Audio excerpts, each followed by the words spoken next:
Oh yeah, welcome to another episode of the SEO Video Show. Happy Friday, y'all.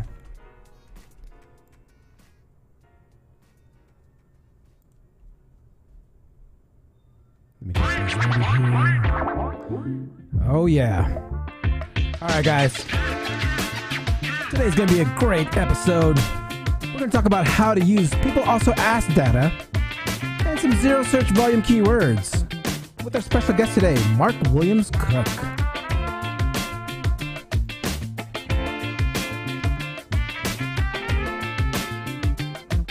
Thank you for those joining early this Friday morning, afternoon, or evening, wherever you're from.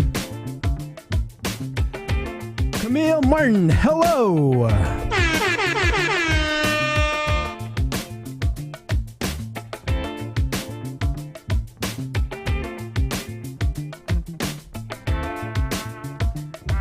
Beautiful day here in the Bay Area.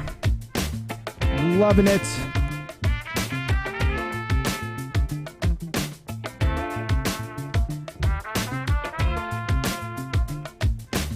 Ethan. Happy Friday, y'all, from Tampa.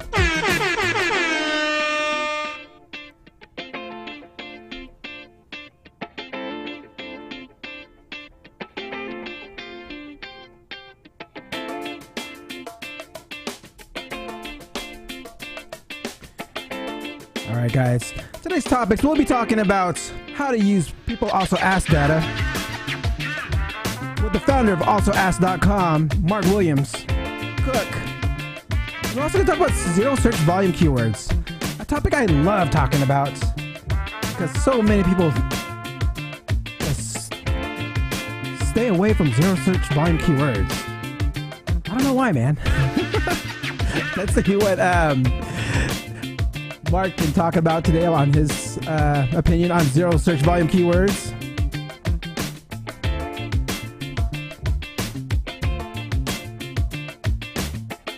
This is going to be a good one, guys. Jack Chambers Ward. Happy Friday, everyone. Looking forward to the show. Welcome, my man. Yeah. Happy Friday, y'all. It's going down tonight. This morning, this afternoon, with Mark Williams Cook. How to use people also ask data, zero search volume keywords. I want to talk to him about his podcast too. I know he has interviewed a lot of people as well. Let's see what his top tip is from his guests.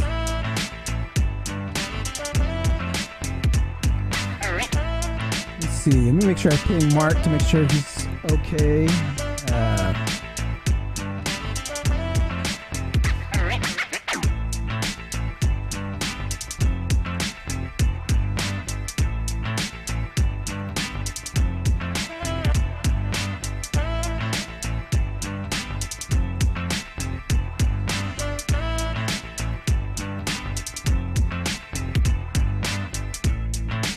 See Mark to me. I need to see Mark. I don't see you on the green screen here, on the green room. Let me know if you can get that password in. Okay.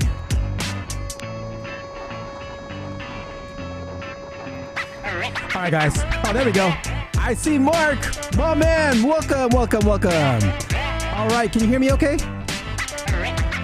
Oh wait, I can't. Let me make sure I can hear you. All right, let me just make sure. Check 1 2 1 2. Can you hear? Can you hear me, Mark? Yeah, I can hear you just fine. Oh, nice. I love the mic. Sounds sexy. All right. All right, so Mark, basically what I do is the very first few minutes, I kind of go over a few videos I find over the web and kind of just play about 1 minute of it. And then I'll introduce you in about 8 minutes in. And then that's when we can have our little conversation. There's people in the live chat right now. They're saying hi from all different places. You can go ahead and log on to the YouTube episode itself and just turn down the volume just so we don't get an echo. And then we're good to go. All right. There we go. I see you in the chat. All right, guys. Mark Williams Cook. Hey, everyone.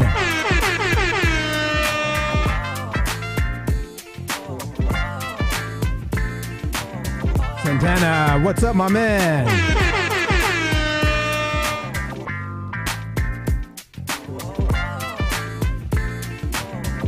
Susan, hello from Seattle, Washington.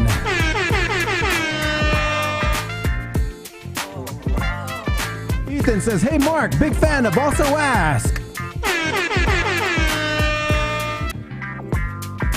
Oh, yeah, this is going to be a fun one, guys. We're going to be talking about how to use People Also Ask data and zero search volume keywords. I love this topic. Zero search volume, huh? Let's see what you can do with that. I know Mark also has his podcast, so let's ask him a little bit about his podcast and see what his favorite tip is from some of his guests. Check that out. We got about less than 4 minutes to go, guys. Sit back, relax, grab your beer if you're in the afternoon, grab a water if you're in the afternoon, in the morning, whatever you drink. It'll be a fun one. Camille Martin, hey Mark, love your training. Also in Udemy, learned a lot. Thank you. Oh yeah. Camille, if you have anything to ask, be sure to ask him when we bring him on.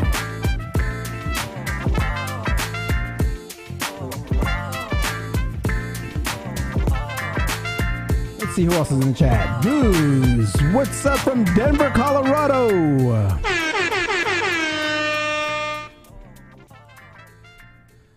Justin Mixonby. Happy Friday, fellas.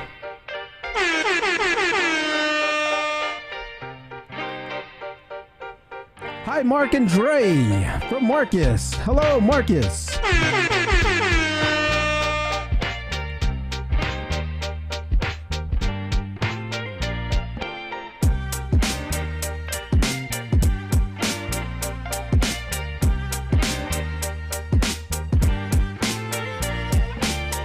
Right.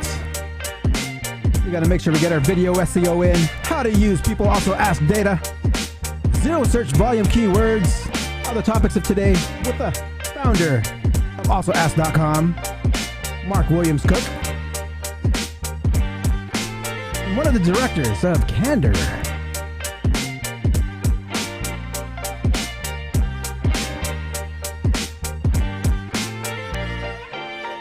Don't be shy, guys. I see a bunch of you out there.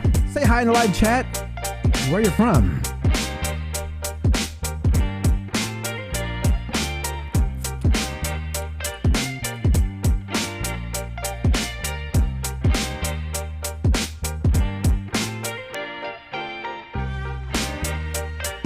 Mark, is that your office? Are you at the office? Nice.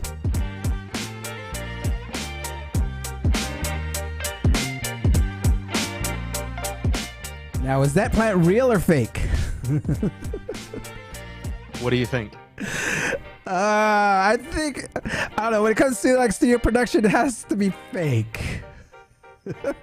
This one is fake. All right. We've got an office just to my left, and there's about 30, 40 real ones in there. There you This go. one is fake. Yeah, the one that's usually you want to look nice for pretty for video. It's like these ones right here. Yeah, they used to be real at one point, but they kept on like losing shape or whatever it was. Like, you know, like, I need to make sure I get some fake ones just for the studio. But I have real plants all over. All right, guys, we got less than 1 minute to go. Don't be shy. Say hi in the live chat. We'll be talking about how to use People Also Ask data and about zero search volume keywords. I know a lot of people like staying away from those. I know Mark has his opinion. And let me get ready, and I'll see you guys on the other side.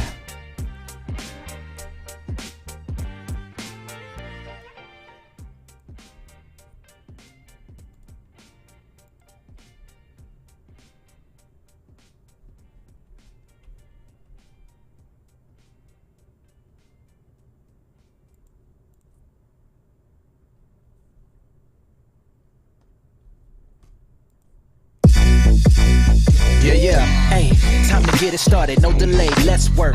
Wanna see you be an SEO expert. Paul Andre De Vera, steady dropping knowledge. Over 15 years in the game, so he knows all about it. Master the art of SEO, you will be amazed. Time to get your brand off page to on page. Dropping knowledge, legendary for sure. Whether you're just getting started or self-employed entrepreneur. Yeah, let's go. Subscribe to the SEO video show. Hey! Hey, welcome to another episode of the SEO Video Show, where SEO is alive and fun. My name is Paul Andre De Vera, aka Dre, and I curate SEO videos released in the past week into about 1-minute clips. My favorite part of the show is when I get to introduce my guest, and my guest this week is the one and only founder of AlsoAsk.com, Mark Williams Cook. Before we get started, let's say what's up to everyone in chat. I see Camille, Ethan, Stefan, Santana, Susan, Kws, Justin, Marcus, what's up? Welcome everyone. Be sure to like, subscribe, and hit that notification bell. Now let's get on with the show. This is Ted DiBiase, the $1 Million Man. Where is the best place to hide a dead body? Page 2 of Google.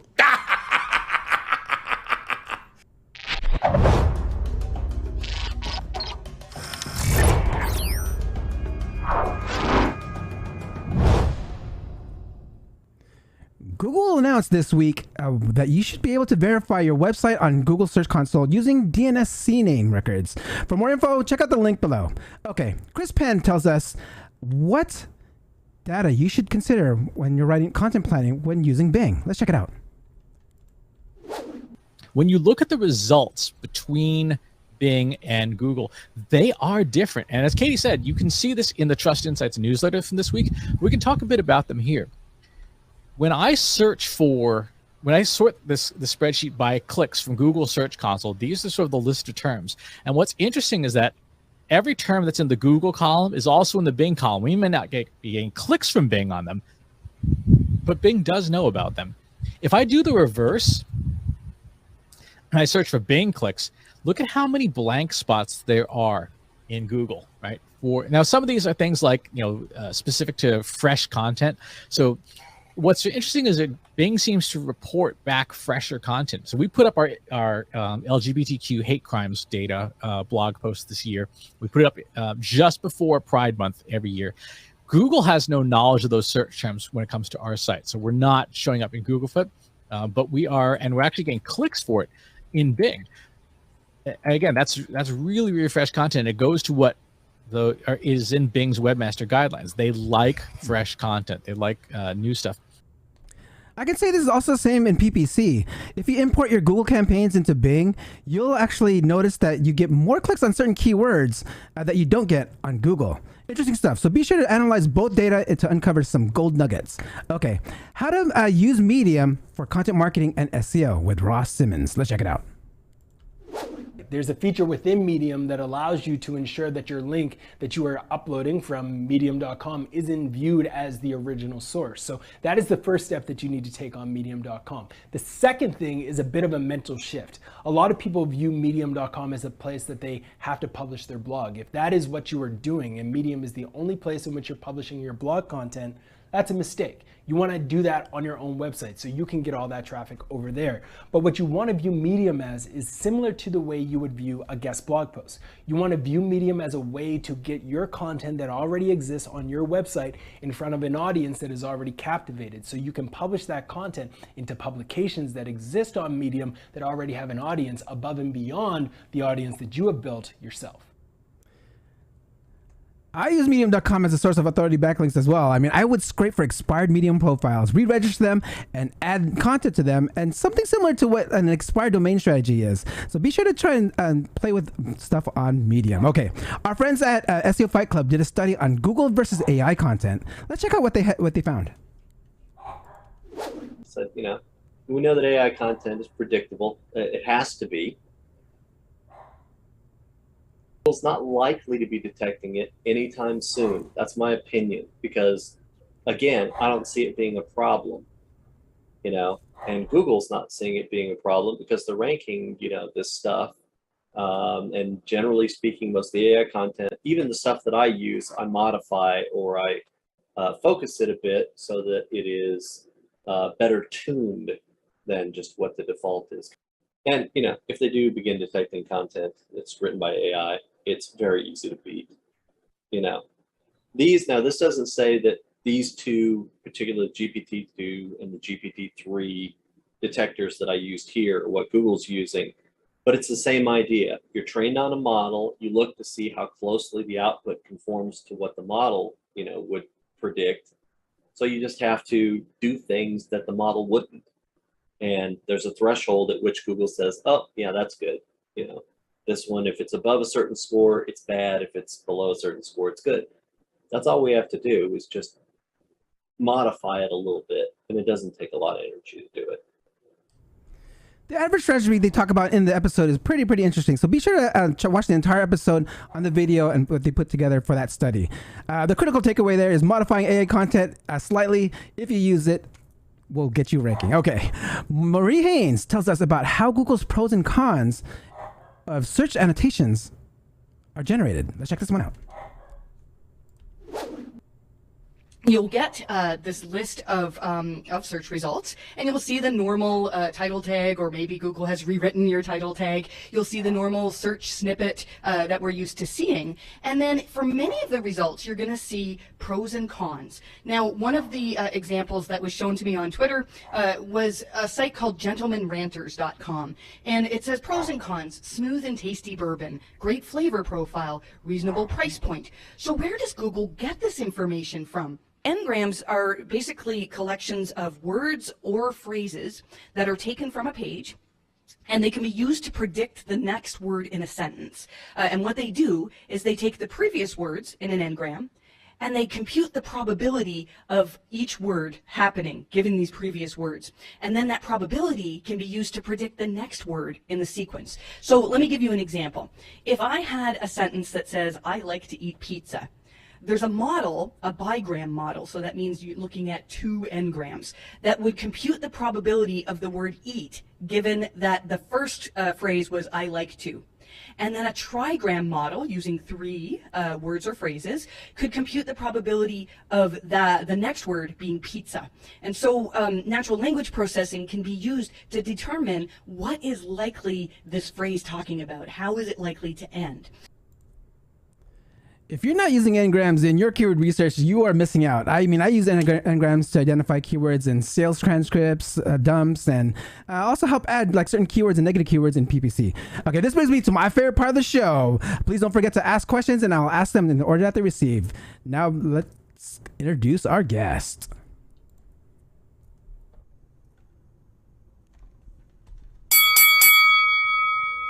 Mark has 16 over years of experience in the digital marketing industry. He's worked as an affiliate, making and flipping websites, and is the first time in the YouTube Partner Program. He is one of the 2 directors at digital agency Candor and runs the Search with Candor podcast. He is the founder of also Ask and Search Northwich. He's spoken at Brighton SEO, Retra, and Talking Tech. Please welcome Mark Williams Cook.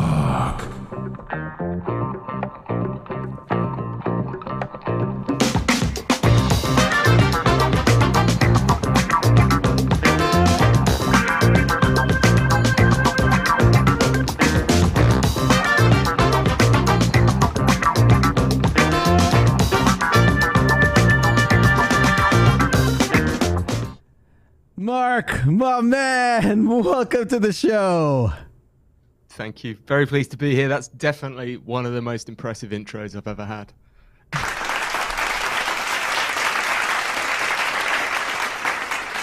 All right. So I want to go ahead and ask this one question I ask all my SEO professionals that come on here. In 1 minute or less, how does Mark get ranking on page 1 of Google?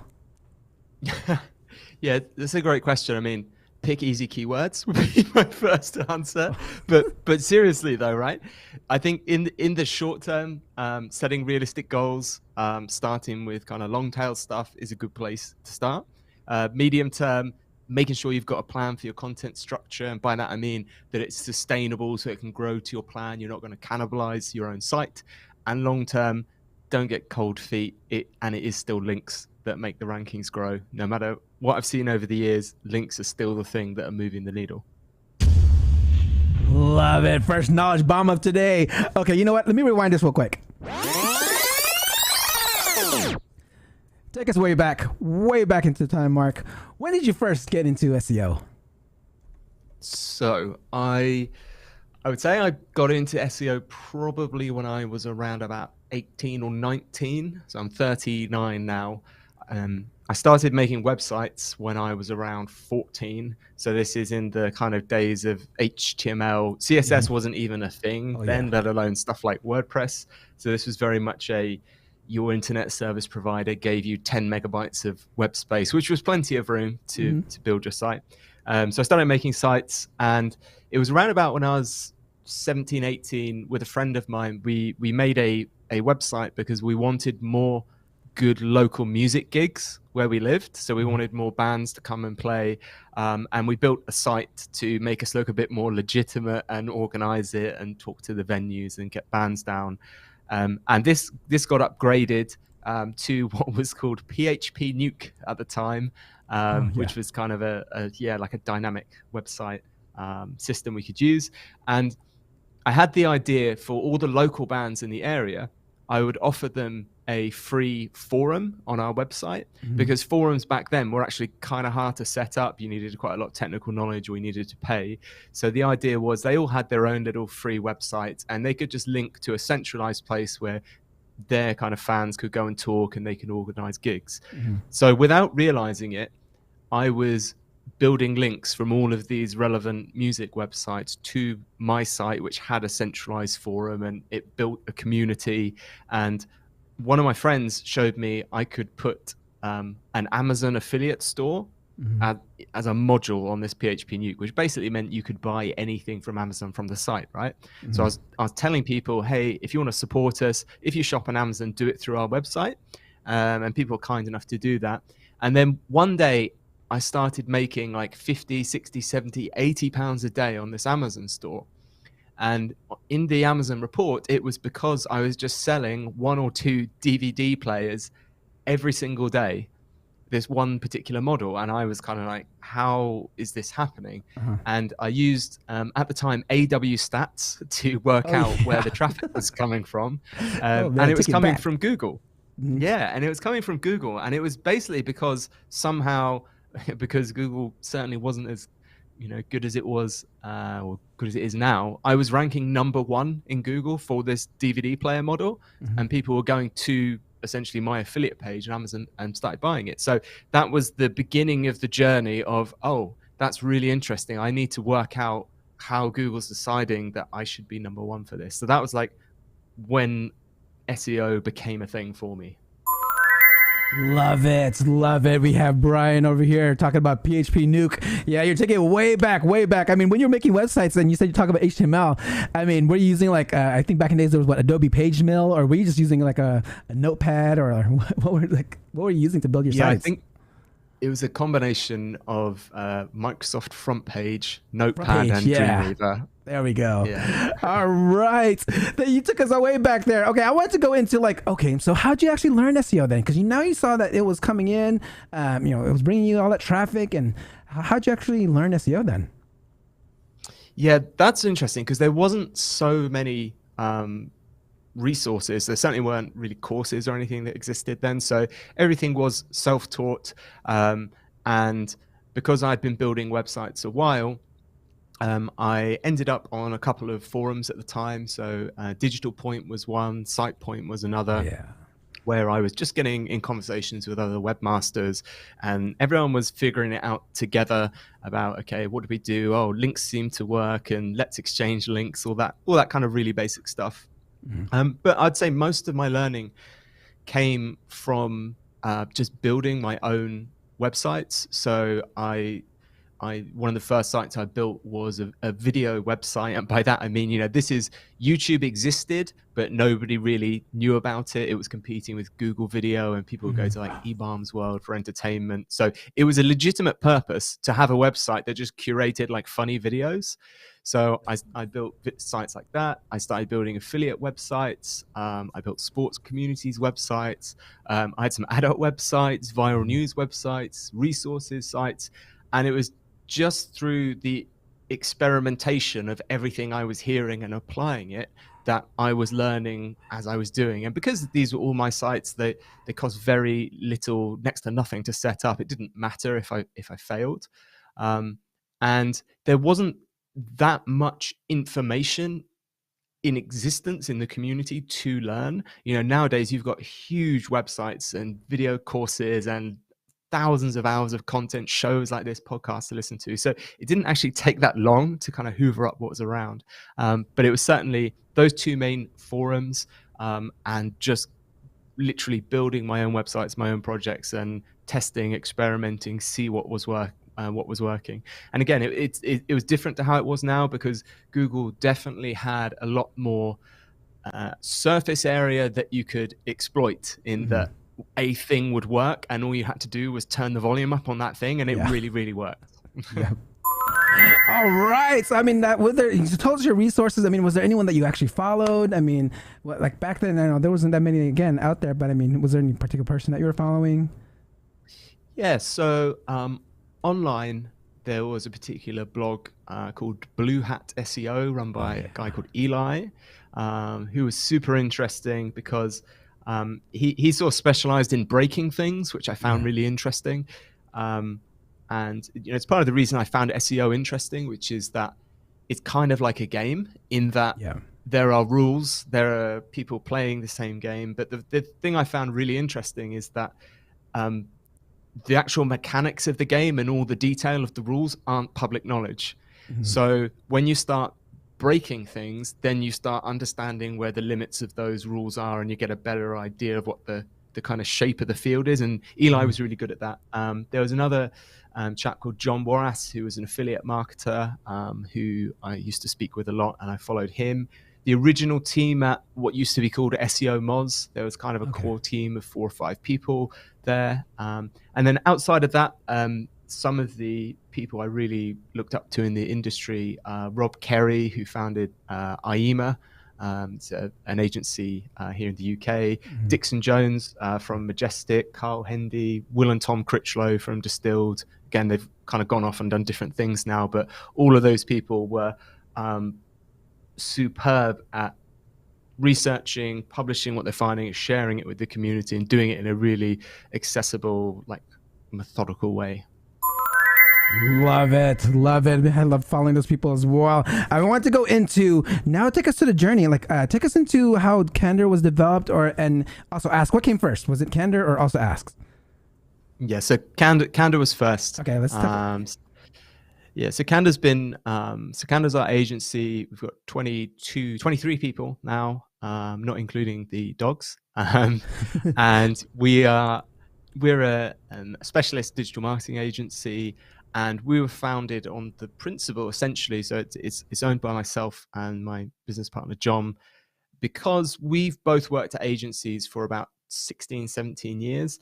And to be very kind of honest with, listeners, maybe people that are thinking about going into agencies are a great place to learn, but they can be very kind of stressful, target-driven, difficult places to work. And we essentially wanted to make an agency that we wanted to work at. So we made a lot of decisions around, it's not the norm that people stay late to finish work. Everyone should be leaving on time. Everyone should have like flexible work hours. Every person here who works here has a profit share in the agency.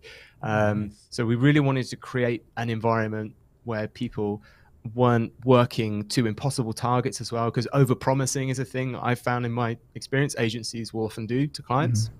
They'll just set unrealistic goals. So it means that we've grown, I would say, organically, in that we've grown slowly. We haven't done any outbound sales stuff. It's all been through, if we do a good job, people should talk about it. We do like thought leadership things like this, and just trying to attract the right people. And that's worked out really well because I still enjoy it now, and we've got really good staff retention, and that shows as well in terms of clients. So Candor came first. Also Asked officially launched only on March the 14th this year, the kind of quote unquote finished version. It's been around and live for about 2.5 years. So it originally came from like I think many kind of good ideas from data that we needed and we wanted to use, and we started off with like desktop based versions, and there are a couple of these you can get now, like I think the SEO Minion extension you can get on Chrome kind of will scrape PAA stuff as well, but it came to the point where we wanted to just do this a lot faster, because while those browser based ones are good, they don't really scale very well. It's slow if you want to do things like change language and regions, and again we deal with lots of clients in different regions. So we started building Also Asked, had an alpha version up for free, got some great feedback from the community, and we started building essentially a version that would scale, because there's no without going into lots of detail, there's no API for people also asked data. So the data that tools like Answer the Public use, which is the suggest data, there's an API for that you can query, and Google's very friendly and it gives you the results. It's a little bit more hostile to try and get people also asked data back at scale. So that was a challenge to make that work, but we managed to do that. So that went live on March 14th. It's been super stable. We've had absolutely amazing feedback from that, and it's grown quicker than I expected. So during the beta phase we actually had to turn it off just because it was too popular, and it was essentially costing us far too much money to run the service before we'd turned on like a payment model. Well, congrats on the successful launch. Love it. I mean, that brings us to our next topic here, where I want to get into on Also Asked data. I mean, you developed a whole website on it, and it's, I mean, I love it. You love it. Everyone loves it. It's something that we also all use within our strategies here. So can you tell us why'd you even create this site? Also asked.com. Like, why is it so important to understand these people also ask data? Yeah. There's so many reasons for this. Whenever I do SEO training, when I've got involved with clients, with internal teams, and we're talking about SEO strategy, inevitably, when people are spending money, they want to talk about forecasts and targets and things like this. And so people want things that are measurable, so that you can scale up and do forecasts and work out how many visitors you're going to get and sales and stuff. So this inevitably leads to people leaning very heavily on keyword monthly search data. So how many searches does a keyword have? How many clicks are we going to get in what position? Therefore, how many sales? And it essentially, they completely blinker themselves to what's commonly called now, zero volume keywords. And it's important to jump in there and define zero volume keywords doesn't mean that that search term itself literally has zero volume. It means that the tools we've got don't necessarily have the data, and therefore if there is no data, it labels it as zero. And the other interesting thing to kind of pair with that is there are lots of keywords that are below the threshold where tools can kind of pick them up with any accuracy. So it might be 10 searches a month, and that will commonly appear as zero. So if that's for a search terms like buy blue running shoes, there's probably 20 different ways I could write that query, like buy blue running shoes online, with the same intent. And if each one of those have 10 or 20 searches a month, you're immediately up to an intent volume with a couple of hundred searches a month. That would be completely left off of kind of somebody's strategy or somebody's targeting, because they've seen zero and it's been looked over. And why I think this is more important now than ever, and I am talking everyone's ears off about it that will listen, is specifically with the last set of Google updates we've seen over the last few years. So particularly, I would say BERT. So BERT being primarily, I feel, around how Google understands the search query, and therefore changing, because it's got a better understanding of the query, it changes the website it's actually looking for. Between that and passage indexing, which is, again, to not do its service, is really being able to find specific information within a more generalized document. What has happened is, even if no ranking factor itself has changed because of these Google updates, Google has become a lot more granular and specific in the information it knows it needs to retrieve. Therefore, the spotlight, the playing field, if you like, is orders of magnitude larger than it used to be. And this is objectively easily demonstrated by the last 9 to 12 months, I'd say, where we've seen hundreds of spam sites that have just scraped People Also Ask questions and not even used AI to generate content, just scraped the answers and republished them. And they've gone from 0 to, in some cases, 1, 2, 3, 4 million visitors within 12 weeks. Whoa. And there's just stacks of these websites that you can see. Google, of course, does work out what's going on, and normally takes around 6 months, it seems, to figure it out and penalize it. But even at a low RPM for ads, when you're delivering 10 million visitors a month at your peak, you're making a lot of money. And I think that's just because Google has become almost a victim to its own better understanding of these very specific questions. So that means, from a non-black hat, from a business point of view, from a what should we be doing from the web point of view, it now means there is a much bigger prize for starting at this grassroots bottom level. Okay, let's start with the specifics, produce this content and work our way up. And again, we've had clients where, we're generating high 5-figure traffics over the year just from long tail stuff that all of it says it's got 0 volume. And some of these 0 volume terms are actually delivering hundreds or even the low thousands a month of clicks, and this is tools saying that they're 0. So that's the 0 volume side. And the People Also Ask side, why this is so interesting in terms of the tool, is that it's kind of this fashion at the moment, because there's a big run, on AI and intent analysis, and all the third-party tools are trying to label what's the intent of this search term. You are given this information on a platter from Google with the People Also Ask data. So when someone does a query, Google is literally telling you, these are the likely things this person also wants to know. So therefore, it's a good bet that it's likely you should include those answers within that content you're producing. And without going, again, too deep into this, one of the reasons that makes Also Ask so powerful is because it's 2 reasons. One, the data it's getting from the PAAs is live. So as soon as you do the search, because the PAA data does update quickly. But also, there are other tools that can do this live.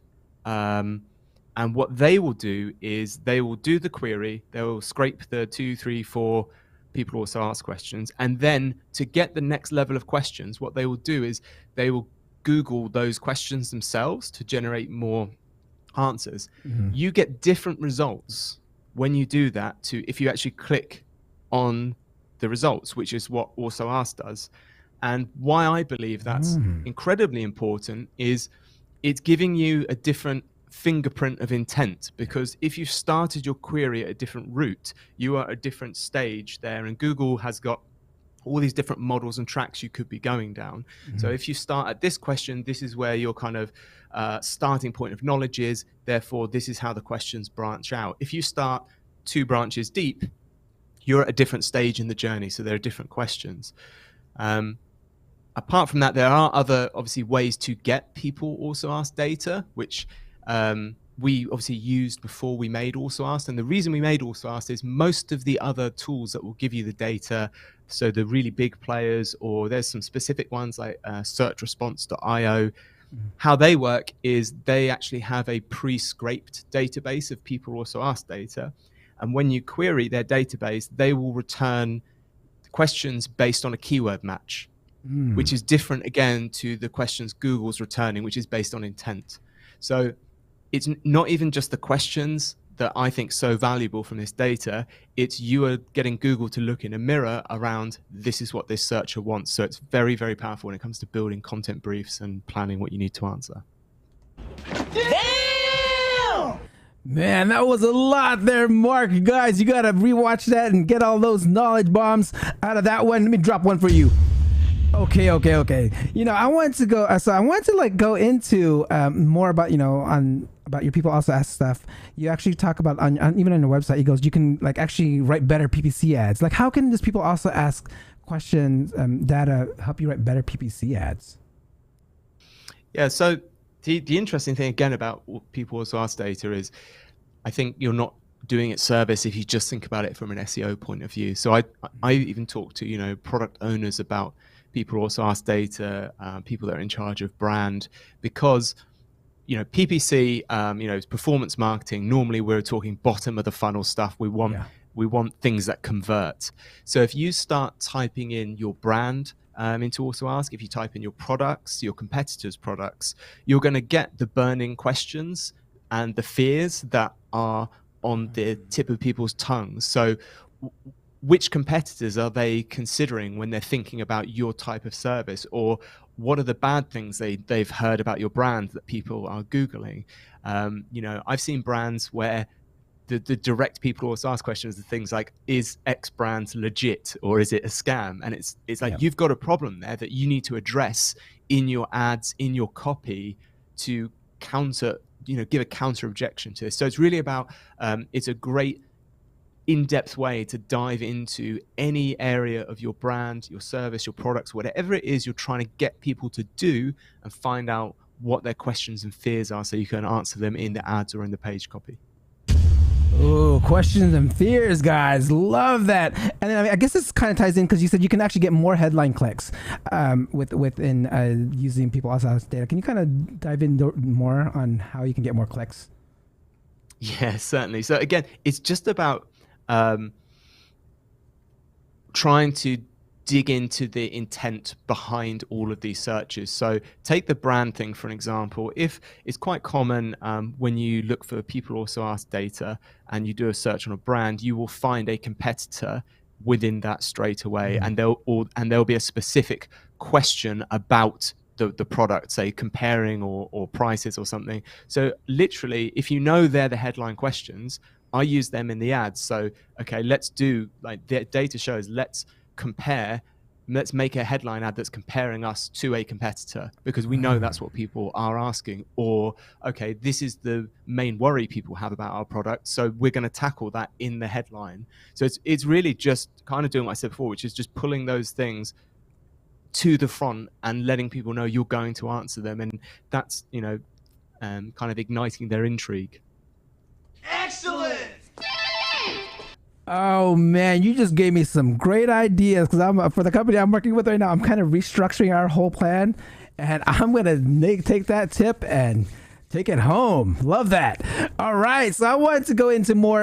Let's go into some questions here from the audience. If you have any questions in the audience, please ask them in the live chat. I saw one come in. You kind of talked about AI here, and Brian Piper asks, where do you see SEO going in the next 5 years, and how will AI impact keyword targeting? Cool. That's a big question.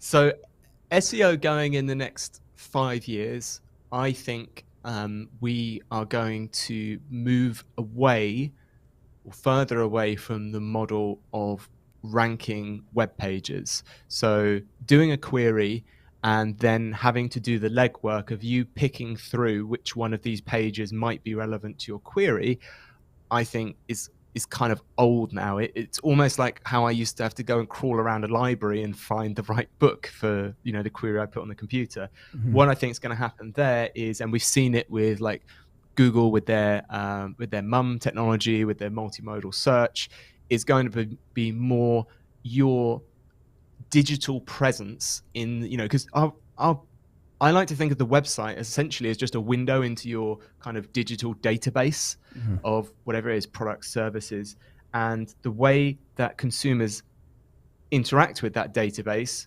whether it's through smart assistants, whether it's through smart devices like phones, TVs, or through intermediaries like Google, who are going to act almost as like a parser for understanding and curating that data for you. I think Google will achieve its goal of becoming more of an answers machine.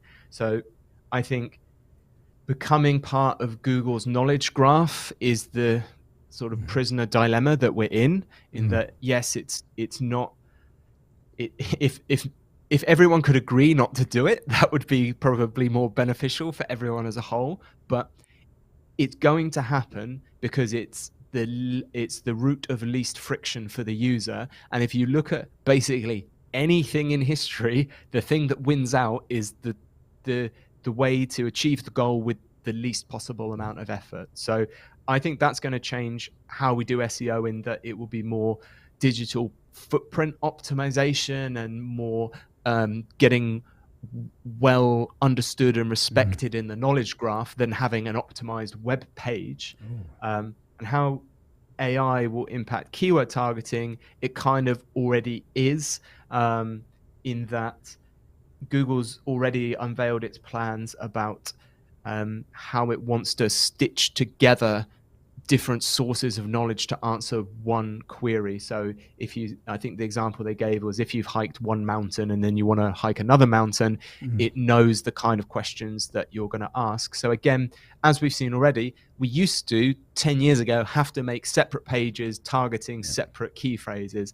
Now you kind of don't have to do that because Google works it out. You can rely on headers, or sometimes you don't even need to do that. Even some very competitive key phrases now, gaming key phrases, the websites rank and they don't even have those exact key phrases kind of in the title or anywhere prominent on the page, but Google's worked it out through other metrics. So I think we're going to see even less writing for robots and more writing for humans. Love it. Okay, I want to go into Brian had actually another question here, and this is something pretty interesting that comes up every once in a while here, but I don't see as much, but it's on voice search. What are your thoughts on the need to optimize for voice search? Yeah, I don't know what that means really. I made a joke of this actually, because there was this stat going around that there was going to be more voice searches or something than text searches by 2020. And you knew at the time it's complete rubbish. Yes, some people will. So I think there's two things there. One, there is people that are doing searches on like Google with their voice. So they're using their voice to type a search query. Now, you don't need to do anything there because it's still a search query. And because of what we've just said, the search query will probably contain more words because, again, lazy. It's easier to speak at your computer than type. But Google's easily got the technology to kind of handle that and understand, and it's just going to rank the website in the same way. The other, I think, kind of voice search thing is more the Google and other devices as an intermediary, as a personal assistant. And then that's when those systems start leaning on their own knowledge graphs. So that's, I think, falling back to what I said anyway, which hopefully should be part of your longer term strategy, which is, outside it bleeds into SEO, which is how are our consumers change? How is their behavior changing over the next 2, 5, 10 years? And how is technology changing that? So again, strategy wise, as long as you are, you're aware of this knowledge graph stuff, you're doing that stuff. I think it's a little bit of a fad and you don't need to actually do that much. Love it. Yeah, I find myself when I do voice searches, it's more like on commands or like getting the time, getting directions, or telling to turn off something. But it's more like an assistant, like you were talking about. I see that a lot. Okay, we have here Stefan, a weekly visitor here, big supporter of the show. Hi, Mark. How do you use people also ask questions for e-commerce websites? Yeah, really good question. So there's so many ways you can use this data. I was talking to a client of ours a couple of weeks ago about this exact thing actually, and we were talking about product descriptions, because we were talking about not using like stock pictures and stock descriptions, and they were kind of coming at it as like, well, what do I write about it? It's a running shoe. There's only so much you can say about like a running shoe. And then we looked at the people also asked data, and there was just endless questions like, how do I know if my running shoes fit? Should I buy a size larger? Do half sizes matter in running shoes? How do I test this? And there was endless questions, which when we were discussing them, we were saying, well, firstly, it would be good anyway to create these as kind of guides on the site. So, okay, you're going to buy running shoes, that would fit in anyway to a section about how do you fit them? How do you know if they fit? If your feet get hot, do they swell up? Should you buy bigger sizes? Differences between sprinting shoes and marathon shoes, which none of which existed on his site. And then we're talking about how we can link this information from product pages, because this is likely going to directly impact conversions again, because if you think someone is online, they're looking at some running shoes, running shoes tend not to be cheap. They might be $100, $200, and it might be a big purchase decision for someone. And then they can't make their mind up about the size. Do I want to buy it? Then I have to send it back. Should I buy half a size bigger? Whereas if they were in a shop, there would be someone there to say, oh yeah, no, you should buy half a size bigger for what you're doing. So just having that information and knowing people are asking that, firstly, open them up for all of these long tail searches, which again, a lot of their competitors weren't doing, but also could potentially improve their conversion rate. And that's what I love about, I think if you're doing SEO correctly, most of the time, unless you're doing stuff that's hidden to users like hreflangs and stuff, most of the time you're investing in doing things anyway that are improving the site for your users. And this was a really good example for him about how he can add more value and build more trust as a brand. So you're not just, again, this comes down to a bigger marketing thing of how do you compete with big sites like Amazon, and if you are just a portal where someone goes to buy their running shoes, what else are you adding? People might as well just go where they've already got an account or the price is slightly cheaper. Whereas if you can start building this relationship, building this trust, you then have a reason for people to have an affinity with your brand, because the gold standard of marketing is not that people will Google, best running shoes for sprinting. It's that they will Google your brand because they know you're the best or someone's told them. Love that. Yes. I'm a big fan of developing brands here. Okay, so I wanted to go into let's go back to Canada and the and your podcast. How long has the podcast been going? And I'm curious, what's one of the most popular episodes you had on your Canada podcast? And what was that? What was it about? And tell us all about it and what we can learn from it. Okay, so we're on our second season of the podcast. Off the top of my head, the first season had about 138 episodes. Oh, wow. We recorded episode 28, I want to say, of the second season today. So Jack in the chat is actually now from season 2. Jack, my colleague, is now the host of the podcast, and I come on with him. So it's been going, I guess, just over 2 years now. 2.5 years, maybe 3 years. I count it in the hundreds of episodes now. Like, you just had your 100th episode, right? Yeah, it's a big milestone.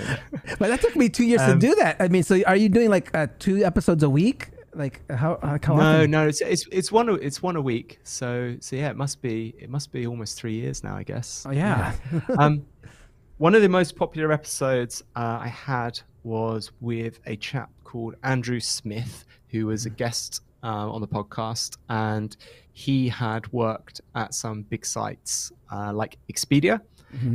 So he had lots of really good experience in enterprise SEO, and we were talking about how to do SEO for really, really big websites, and we got into lots of detail about internal linking and the research and development and tools that they had experimented with and bought with to automate internal linking opportunities. Because when you're dealing with such big websites that already have millions of links, you have a lot of power to wield with what pages you want to rank, and the pages you want to rank will change during the time of the year to match demand. So that was a hugely popular episode. Another popular episode was with a fantastic lady called Arij Abu Ali, who's the founder of Women in Tech SEO.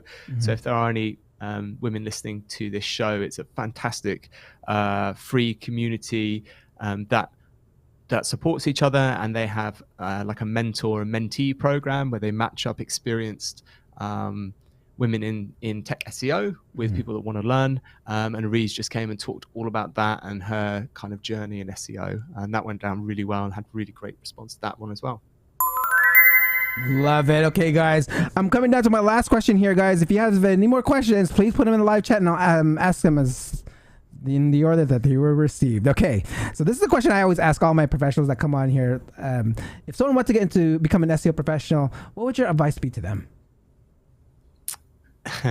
Do you mean like get a job somewhere as an SEO professional? Yeah, get a job. Yeah, become an SEO professional. Because I mean, to be an SEO professional, all you really need to do is charge for SEO advice. Yeah. Which this is the wild thing about SEO though, right? Because there's no bar to entry, and that's a good and a bad thing. Like I never would gatekeep and say, oh, you need to have these skills to be an SEO, or you're not a real SEO until you do this, because there's enough people that will tell you that, and it's not true. But to give you an example, one of the recordings we did on our podcast was a sales call from an SEO company that I took that told me I needed to do SEO on AlsoAsk.com because our HTML to text ratio was out of balance. And, it was just like, what is this stuff? And, this is the level, this is level of SEO. So, there's lots of areas you can go into. So if you wanted to get a job in SEO, so obviously we hire SEO people at Canada. I think one of the best things you can do is build your own websites. You don't need to have, professional experience to get that first step in. Demonstrate some basic on-page SEO, show what you're doing with internal linking, no index some pages, build some links. If you already have an interest, there will be an area in SEO you can get into. So if you're a developer, programmer, super techie by nature, there is branches of technical SEO. If you enjoy like creative writing or copywriting, you can look at kind of the on-page optimization stuff. If you like doing kind of wacky ideas and, you're good at picking up the phone and emailing people and talking them around, like digital PR might be great for you. So but my advice would be always experiment. So you've got something to show someone that I've done this, like I've learned this, I've got this to rank, and build it around something you enjoy, because you're always going to be better doing something that you enjoy. And SEO is a huge field, and nobody I don't think can be super good at everything anymore because it is so specialized. So pick an area you enjoy. There are some, there's no official kind of SEO certifications. You could start off as well with things like the Google Analytics exam, all those basics, just to show you've got that level of understanding. Have a play around with the tools. Screaming Frog, there's a free version. Sitebulb has a free version. Most of the tools have a free version, so at least you can kind of dip your toe in and show you've got some experience in them. Love that. I haven't seen any other questions come in here, but so I wanted to have you take this home for us. Like, how can people get a hold of you? Tell us about a certain charity that you have going on, and the floor is yours right now. Yeah, so I'm most active on probably Twitter, so I'm at the Taffer Boy, or you can just search for Mark Williams Cook on LinkedIn. So I'm pretty active on LinkedIn as well. Most work days I'll post SEO tips, unsolicited SEO tips, and happy to chat to anyone about SEO. So you can always just kind of ask me a question. Charity stuff, would love to talk to you about this. So one of the things we do at Canada is every year we nominate a charity to work with. And this year we're working with a charity local to us called Break. Break is a children's charity that is a children's home. They offer fostering services for children that can't, for whatever reason, live with their biological family. They offer respite care for children with disabilities, for their families, so they can have a positive experience when they're away from home. Absolutely fantastic work they're doing. We, as an agency, we've got just over a dozen of us that are committing to walk, run, crawl 1,000 miles in July to try and raise some money for Break. And as part of that, I know you have kind of a music angle to this show. Jack, who is my co-host on the podcast, has very excellently done a mixed cover of From Paris to Berlin by Kill or Cure for us around Break, because the distance that we're walking is basically from where we are in Norwich to Berlin and pretty much back again. Love it. Okay, let me go ahead, guys. I'm going to go ahead and play some of that song right now. You can get the link to the full song after the show. But thank you so much, Mark, for being my special guest. And let me go ahead and sign off real quick while So if you can hold on real quick. All right, let me go. All right.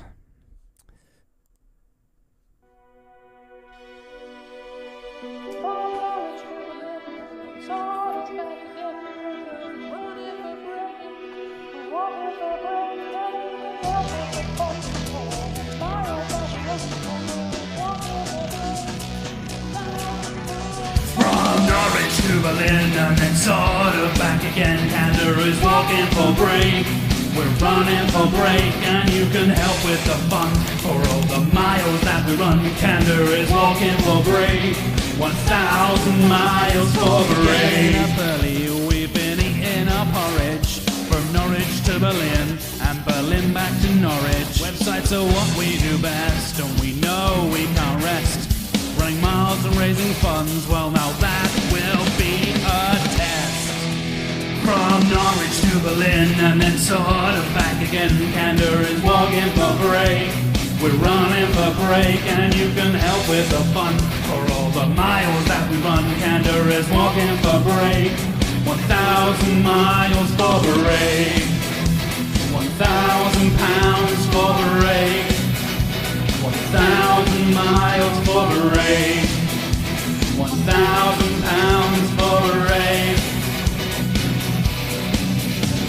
Break's amazing work with children homes and foster care, helping children in need when no one else was there. Support for disabilities and access to therapies. Donate to help break because I know that we'll go. From Norwich to Berlin and then sort of back again. Candor is walking for break. We're running for break and you can help with the fun. For all the miles that we run, Candor is walking for break. 1,000 miles for break. Whoa, whoa,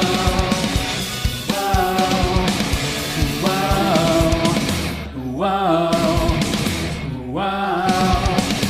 whoa.